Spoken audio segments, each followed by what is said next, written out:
صحیح بخاری حدیث نمبر 89۔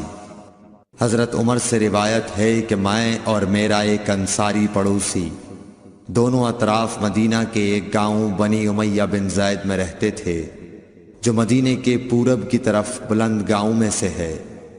ہم دونوں باری باری حضرت صلی اللہ علیہ وسلم کی خدمت شریف میں حاضر ہوا کرتے تھے۔ ایک دن وہ آتا، ایک دن میں آتا۔ جس دن میں آتا اس دن کی وحی کی اور رسول اللہ صلی اللہ علیہ وسلم کی فرمودہ دیگر باتوں کی اس کو خبر دے دیتا تھا، اور جب وہ آتا تو وہ بھی اسی طرح کرتا۔ تو ایک دن وہ میرا انصاری ساتھی اپنی باری کے روز حاضر خدمت ہوا۔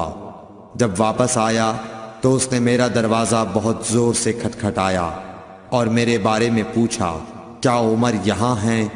میں گھبرا کر اس کے پاس آیا۔ وہ کہنے لگا کہ ایک بڑا معاملہ پیش آ گیا ہے، یعنی رسول اللہ صلی اللہ علیہ وسلم نے اپنی بیویوں کو طلاق دے دی ہے۔ پھر میں اپنی بیٹی حفصہ کے پاس گیا، وہ رو رہی تھی۔ میں نے پوچھا، کیا تمہیں رسول اللہ صلی اللہ علیہ وسلم نے طلاق دے دی ہے؟ وہ کہنے لگی، میں نہیں جانتی۔ پھر میں نبی کی خدمت میں حاضر ہوا۔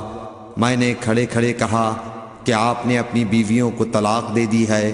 آپ صلی اللہ علیہ وسلم نے فرمایا، نہیں، یہ افواہ غلط ہے۔ تب میں نے تعجب سے کہا، اللہ اکبر، اللہ بہت بڑا ہے۔